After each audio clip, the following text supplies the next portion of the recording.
Welcome to the Dalen Show. So glad to have you guys back. Appreciate you guys for tuning in. Real quick, if you're new here, please subscribe to the channel. We check those analytics, y'all. You guys are tuning in, but you're not subscribing, so please subscribe to the channel. It helps us move forward with conversations and interviews in the future. So thank you guys so much for tuning in, man. So excited to be here with you guys. I'm Dalen Flowers. He's Russ Eddins.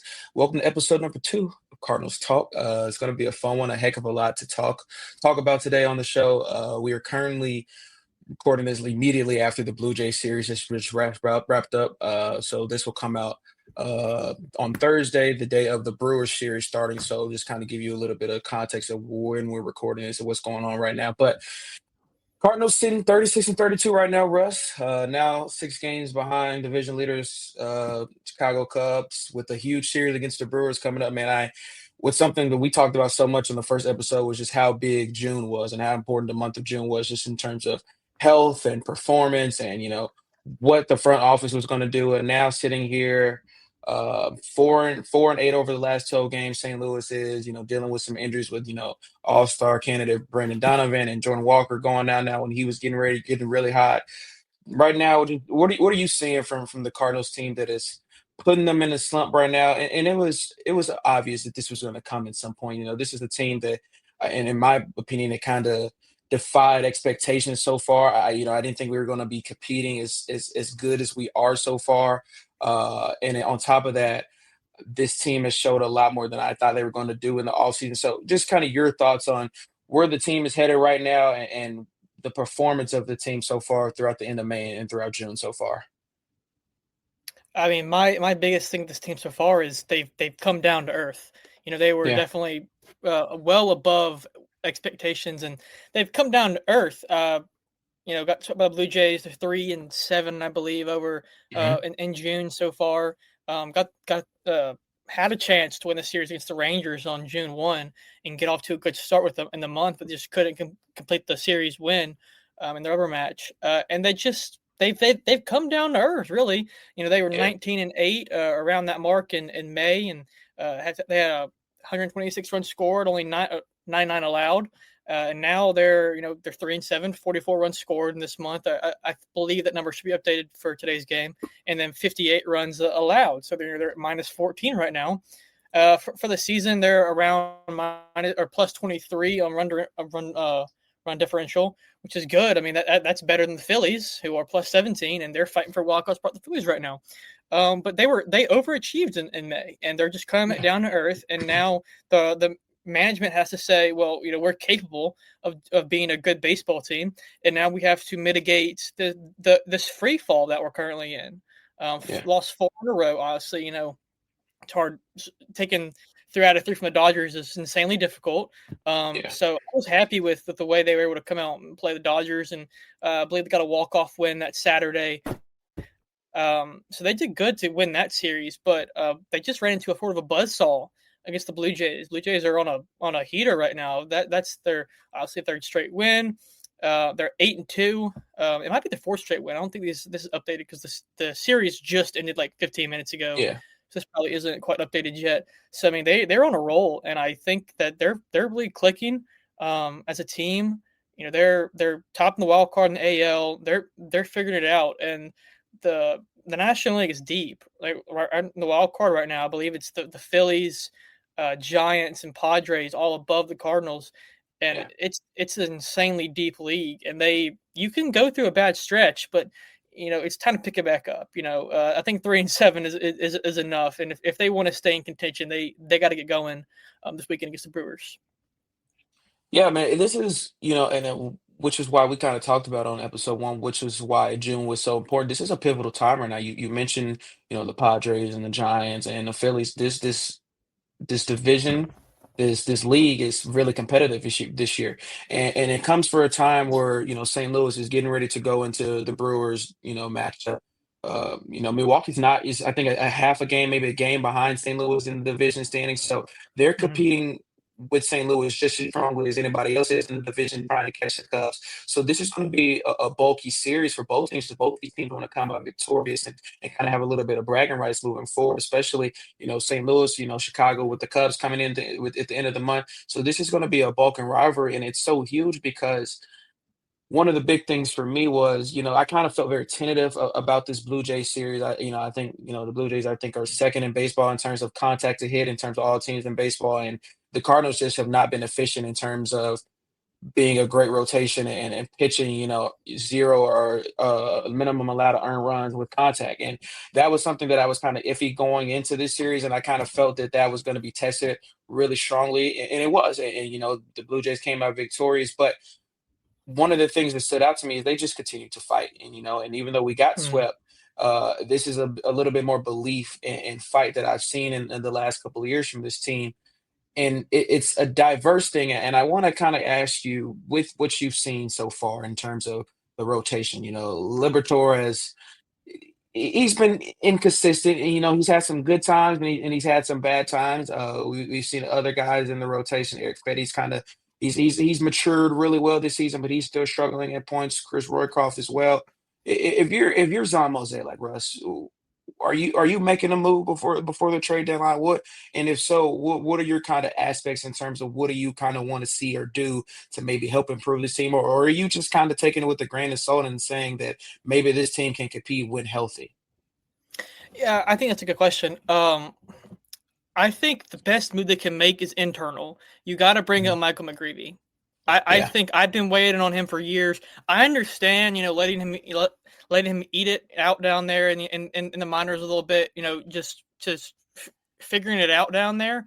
I yeah, understand, giving him time to develop, but he's been down there for a while. He's surpassed Graceffo in terms of prospect, caliber. yeah. I think for a long time, Graceffo was like, in my opinion, he was well above McGreevy. McGreevy has figured it out, and I think he's Hmm. surpassed him. We sent him back down, brought Roy Croft back up. Um, he's got to eat at the big leagues. You gotta let him come up. Um, I think that's a big move.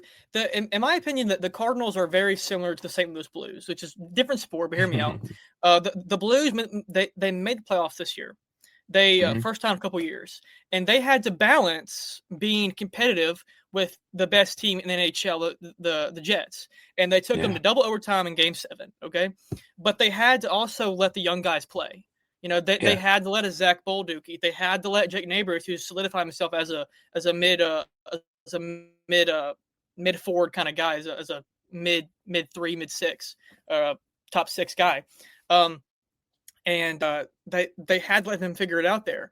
The same thing with the Blues or the Cardinals. You need to let the young guys figure it out and let them help you compete because Michael yeah, McGreevy is competitive. The league yeah. hasn't seen him a lot yet. They've seen Matthew Liberatore a bunch, and they're adjusting to him. So now it's up for the Cardinals to make those internal decisions to say, hey, we're going to compete, but it's also not even our year. If we make the playoffs, we're going to go steal a playoff spot. That's the mentality. Let's go steal one because they Yeah. weren't supposed to make it this year. This is supposed to be a limbo year that no one really knows what's going to happen. But here they are, 3 games that have a wild card spot. I don't think the Giants are as good as their record indicates. I think they're going to fall off. Buster Posey, I love what he's doing over there in the long term. I think, but they won 6 in a row, seven out of 3 in the last 10. I I think the Giants are not fraudulent, but they're going to fall off. Um, Phillies pods, they're legit.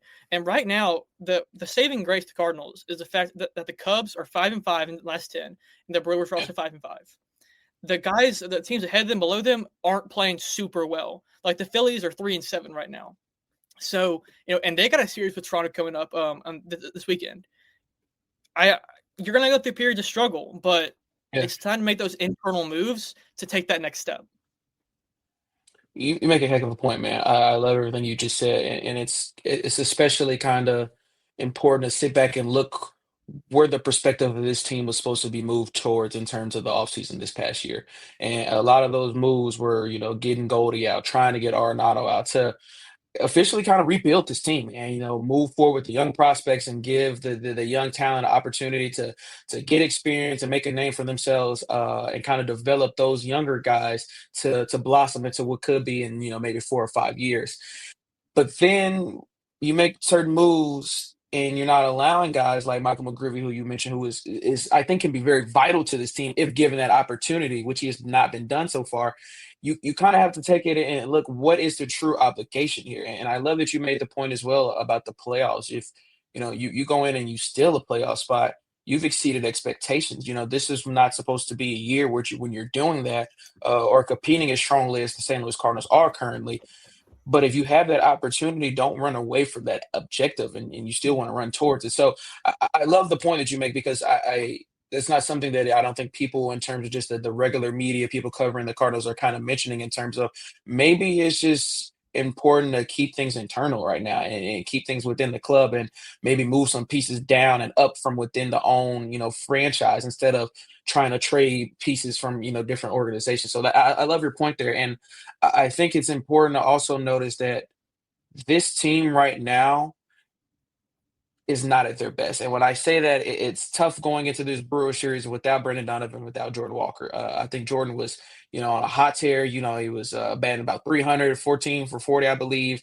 Was really heating up and finding his stride, and then goes out. And it's probably be another week or two before he's back. They're going to send him down to the AAA to kind of rehab officially. So losing him when he was finding his stride hurts. And of course, Brendan Donovan has been, in my opinion, the best second baseman in baseball this year. He's been on a stride. He's felt every aspect of his game. But as big as those missing pieces are offensively, I think it's being read how big they were defensively for this team as well. And, Mhm. and I think that that's obviously what's been the cornerstone for the Cardinals this year, and in previous years as well as their defense. This is, always been consistent, one of the best defensive teams in baseball. So for you, what are you seeing in terms of the depth that this team has, and maybe how good the depth is with guys like Walker and Brendan Donovan currently out for the team? I've always liked the depth of the Cardinals, and I've liked the positional depth. I don't always, I know most fans don't always agree with what Marmal does on the bench and how he Yeah, operates his ideology and whatnot and things. But I always appreciated how it was so layered. Like Alec Burleson, not the most athletic guy in the world, but can still play three positions plus DH. yeah, Brandon Donovan can play everywhere. Uh, I like the idea of having Goldie when he was here and Arenado be able to, play the corners and then DH. I like guys how they could you could just DH somebody and get them off their feet for a day. I liked how this positional depth that they had allowed everyone to stay healthy.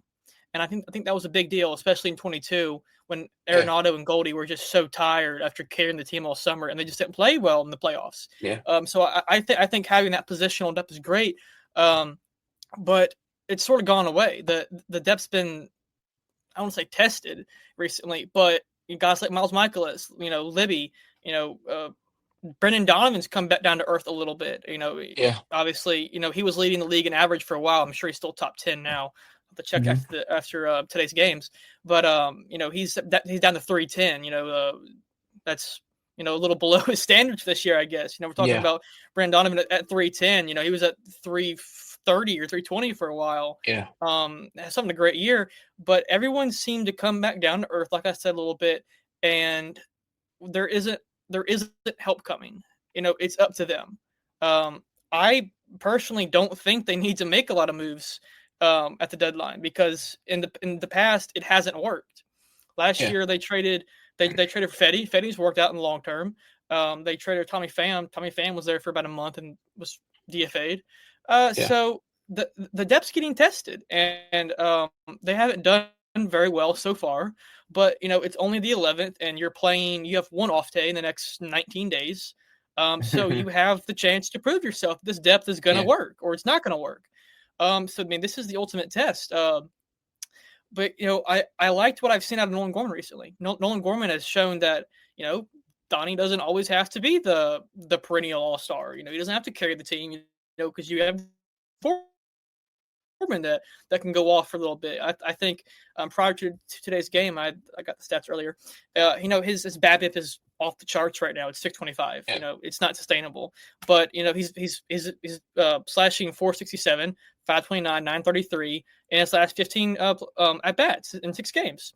And is it sustainable? No, but I think if he can find some middle ground here, he can be a solid a solid bench piece, which is all they need him to be. They need him to come off the bench occasionally and pop one over the fence. But yeah, like you said, I think the depth's being tested right now, and they just got to get going here soon. But Yeah. yeah, it's been a tough stretch, but I think they can figure it out, especially with this Brewer series. There's nothing like a rival game to get you going. Yeah. I think you make a lot of good points, and I'm going to kind of go off what you just mentioned there at the end. Rivalry series kind of gets you going. I think that's huge. And it's kind of been weird sitting back, and I'm like, we're in June, we haven't even played the Cubs yet. And so that it may be a vital piece in terms of, okay, now we're seeing teams that collectively we're now initially competing against, and I think this Milwaukee series is coming at a great time because guys are in a little bit of slump. You look at look at Lars Newbar, who I praised greatly in the episode one, and he's come back down to earth like you mentioned. He's been struggling. I think he has like 12 strikeouts over the last like 25 at bats. He went like 3 strikeouts today against the Blue Jays. He's not finding his rhythm anymore. But I think it's so important that he finds it quickly because I've said this in the first episode. I really believe that this team feeds off Lars Newbar's energy. Like I think when Yeah, for sure. he's flying and he's moving and he's getting on his and the crowd is chanting new and he's doing his thing, and I think the dugout is feeding off of that and moving a lot harder when he's doing well and he's getting good energy. But you look at a collective of other guys as well. Ryan Helsley is kind of been a little bit inefficient over the last week or two as well. Andre Palante as well. So there are a mixture of guys that have kind of seemed to not figure out their true identity yet, but it's coming at a great point because it's still, pretty much early June. And if you want to have that kind of moment right and win, it's going to be right now. And, Yep. it's a time where can the Cardinals face adversity and overcome it? And I think they can, but to what extent? And I want to move forward with you, and I want to kind of just ask, what are the key pieces do you think moving forward in the month of June for St. Louis? How do they kind of overcome the struggles that they've had over the last 2 weeks? Going to Milwaukee, fighting strong with the chance to win every single game, and eventually, slowly but surely, kind of creep up and solidify either walk or trying to topple the Cubs at the top of the division. I mean, it starts with Oliver Marmol. It does. It starts with the head coach, or the manager, I should say. He's got to realize that he has a good team this year. They're sort of Yeah, on the downhill right now, and he's got to figure out what needs to change. Because if I'm the manager, I'm kind of scratching my head. They're pretty good in one run ball games. They lost a couple this weekend. They're yeah, awful and they're 1-5 in extra innings games. And there isn't a lot of ground to make up, as far as what to improve on. I mean, it's just basic, stuff. It's like hitting running scoring position, good starts. It's just basic things that, they haven't done this month, and they were doing yeah, very, very well last month. So it's not like they need to win in the margins or something. They just need to get back to their game because they've yeah, lost it. The hitting was top 10. It's down toward the middle of the pack now. ERA in the past 9 games is like up in the fives. That's bottom of the league. So it's just about getting back to where they were and seeing if it's even possible at this point. Because I mean, I think it is, but it starts with Marmol and saying, hey, what we're doing now, is it working? Let's change it back up. Let's do. I don't know what they've changed other than they just kind of lost it. The yeah, calendar flipped, like I said last time. You want to see May 32nd, and they saw June 1st, and they just lost it. So you kind of got to find your mojo again, and I think that starts with in the dugout with Marmol and the staff, and they got to say something isn't working. Let's make a change, and that change could have been Michael McGreevy, but they sent him back down. Um, I still love the catching depth. I think me that's too. Herrera. The Poho, say his name. I should know that. Pozo. He went off. He had a home run today. Yeah, Great fan catch, by the way. And they're staying with their game. They've stayed yeah, around the same. Herrera's been good all year, but everyone else has sort of trickled down. So it's just about getting back to their game, and it's not like a one-man show here. It's a collective effort. Just get back to what you're doing. And I couldn't tell you what they've changed other than they've just sort of lost their way. Um, Yeah. I've seen fans call for for Ryan Helsley to be removed from the closer role. I don't think you can judge a team based off a 9-game or a 10-game stretch. It's just they're sort of lost their way, and it's up to Marmol and Arenado and the leaders of the clubhouse to sort of get them back to it. Um, uh, you know, I'm curious to know your thoughts on the Helsley situation. Is it just a slump, or is this who he is now? I mean, like you mentioned, I really not going to judge him off just a week or two of a span. I think that he's been really important to this team over the last couple years. I think that he's become predictable. And I don't want to say that in terms of that does not make him one of the best closers in the game. I just think that it was a little bit more easier for him when he first got into this position to kind of electrify things, kind of rely on that, triple digit, fastball and only mix in the different pitches of the arsenal a few times when it was needed. But I think that, hitters are becoming more acquainted to the 100-mile-per-hour fastball now. It's something that, 5, 10 years ago, you're like, okay, that's crazy. Now you're kind of seeing it more often. And now it's, batters are preparing for those things more. They're seeing it more often. So now they know how to approach it differently. So I don't want to say Helsley is not great or elite. I still think that he's, one of the best closers in the game. I think he's still a vital part for this team. I just think he's become a little bit predictable, and now it's time to, divert and kind of grow a little bit of different things in your arsenal. That fastball is still going to be your thing. It's still going to be needed, and it's still going to be lethal. But how do you then move forward in the game plan when it isn't working? I think that's something that he has not been able to establish really well. When that fastball isn't connecting, how do you have a plan B or a plan C to move forward greatly? So I think that's a big portion for him, and I think it's a big portion for this team. You mentioned Marmo. I think Ollie's a great manager, but I see when times get rough, he doesn't have a backup plan, or he doesn't know how to maneuver or adjust when that original plan doesn't go his way. And so those times are going to be tested strongly for him over the next 3 weeks. How does he adapt when he needs to adjust really strongly? So I think that this is going to be a time where the heart and the value and the strength of this team showing what they can produce for the rest of the season is going to be tested over the next 2 or 3 weeks. But I'm not, like losing my mind that, they're 4-8 over the last 12 games or 3-7 in June. This is something that I saw happening. This is baseball. It's the team that, against the Dodgers, but then can't compete with the Rangers, can't compete with the Royals, can't compete with the Blue Jays. And that's baseball. At the end of the day, you're going to win some and you're going to lose some. But the totality of where this team is still moving, I'm still excited about what can happen. But the right pieces and places are going to be need to be put in position if it's going to happen. So I'm not like losing my mind. I don't think that's the proper position to do for this team right now. They've shown me a lot more than I expected this season for me to be like, oh my gosh, it's time to completely have chaos and lose our mind. So I'm not there with this team or with any of our players right now. Yeah. Yeah, and I think we've seen chaos the past year or so. Last Yeah. year they they competed for a while, they fell off, and they never recovered. And then the offseason, we're talking about GM or what's the title? President of Baseball Operations change. We're talking about, Hmm. should they sell the team or something? Fans are a Yeah. little dramatic that way as always.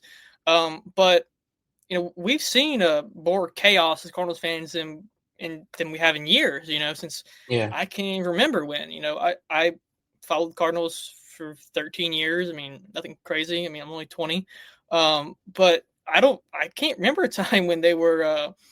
when we Me were either. excited to be 3 games out of a wild card spot, or something. I can't remember that. So I mean, it's crazy as a Cardinals fan, to be like, hey, we're knocking on the door. We Yeah. need this one thing to click or something. But I mean, you can look at the data all you want. I mean, I haven't really dove into it yet. I probably will today after all the games conclude and whatnot. Mhm. But I don't know where they can improve besides just the basics.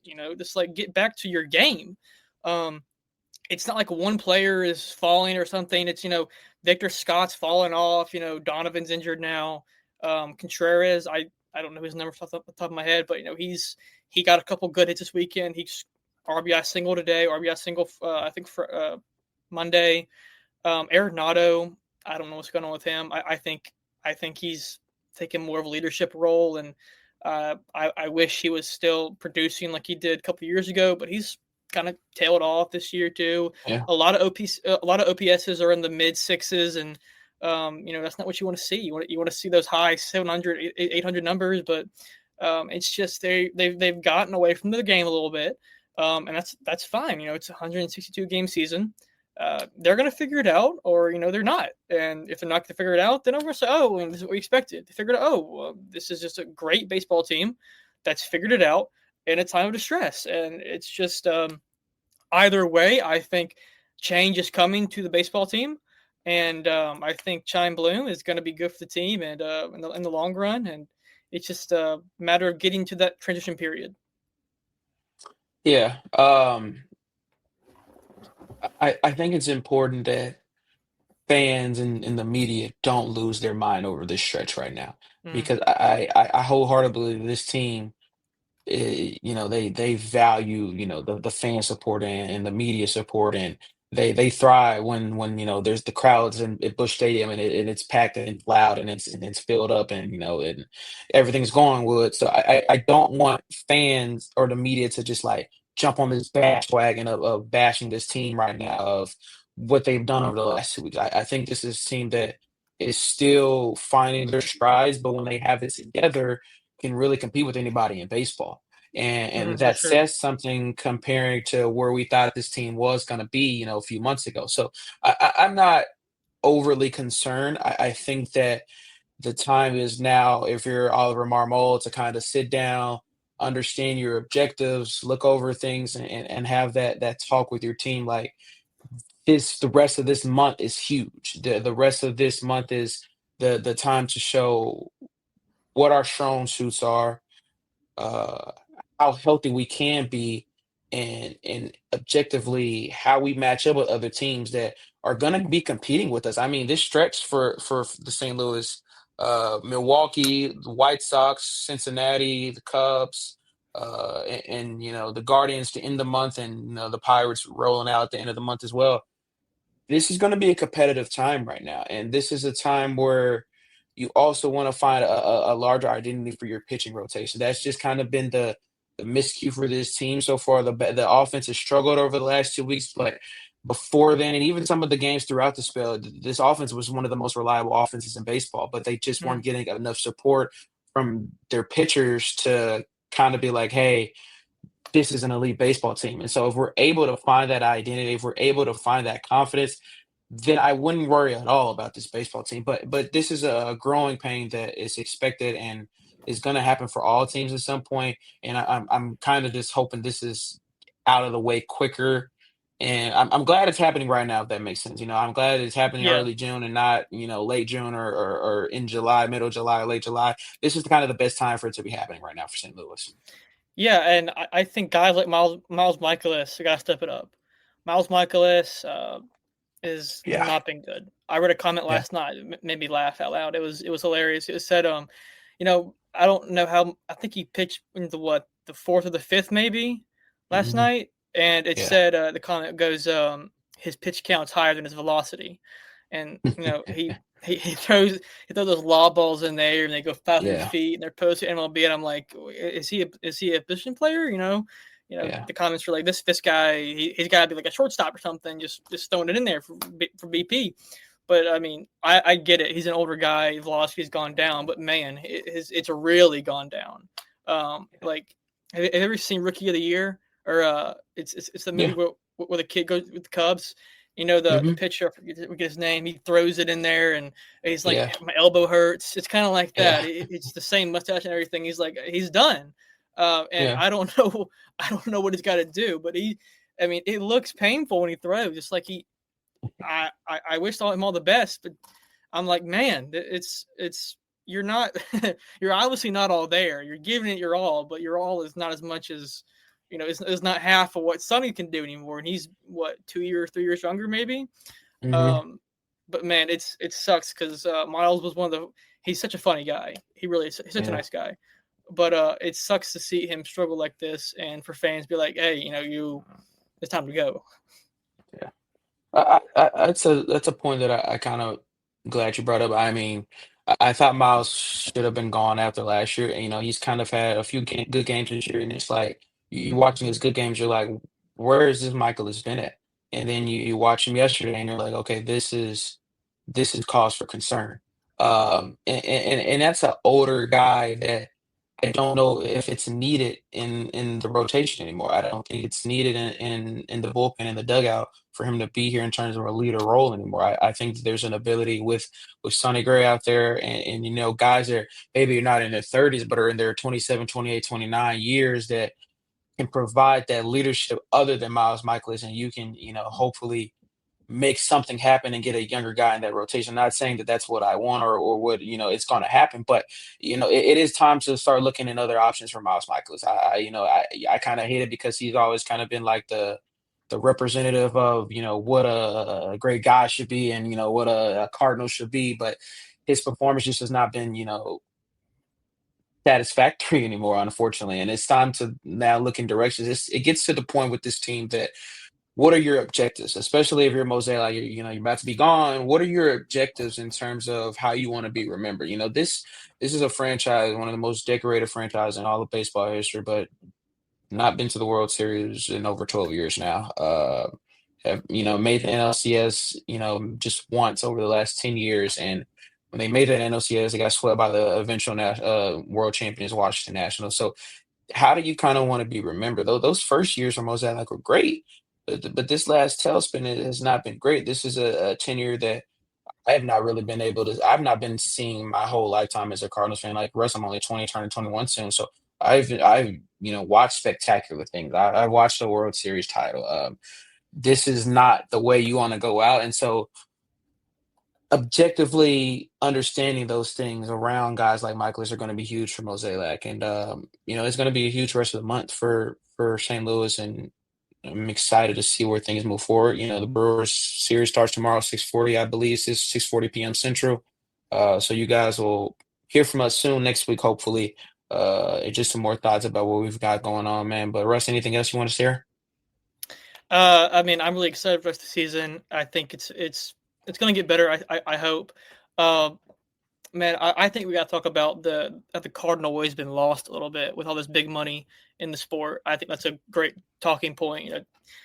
There's a whole book about it. How the Cardinals, mixed Moneyball and the Cardinal way, and Moneyball is gone now because every team has access to Baseball Savant. Every person in Yeah, the world is just about. If you have a computer, you can go look up these numbers, and if you're an analyst, you say, okay, I'll interpret this, and you pay me to do it, and I'll tell you who to draft and whatnot. And the yeah, Cardinals have not done that. They have not adapted, and I think that is sort of a message across the whole team. Management has not adapted. Ownership has not adapted.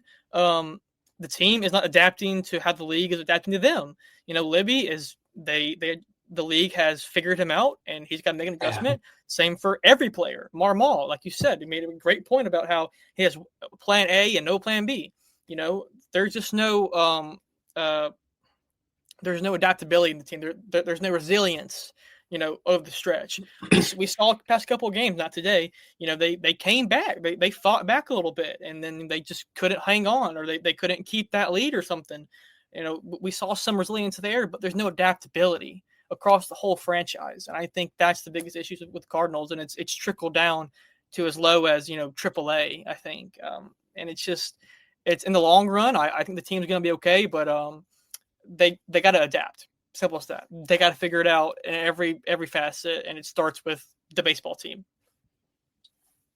great point, man. I think that we look at other teams like obviously the standout team is the Dodgers in terms of just spending money and acquiring talent. And I love your point because that's simply the truth. This team is not adapted, and when you ask that, you kind of think about okay, but how have the Cardinals not adapted? Well, they've made some spectacular trades over the year. Traded R for Arenado, traded for Goldie, but putting those positions within greater success has not been the key front for this team, and it starts with front office, and then it goes down to who his front office putting to manage their baseball team. And a lot of controversy was running around when Mike Schitt was fired. And a lot more Mm, controversy went around when, the hire was Ali Marmol. Um,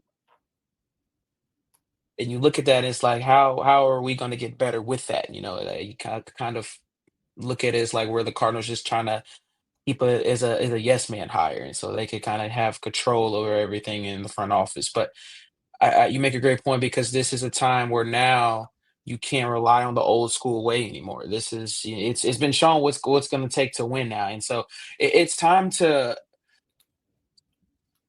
take accountability and move forward. And so I'm excited about the future.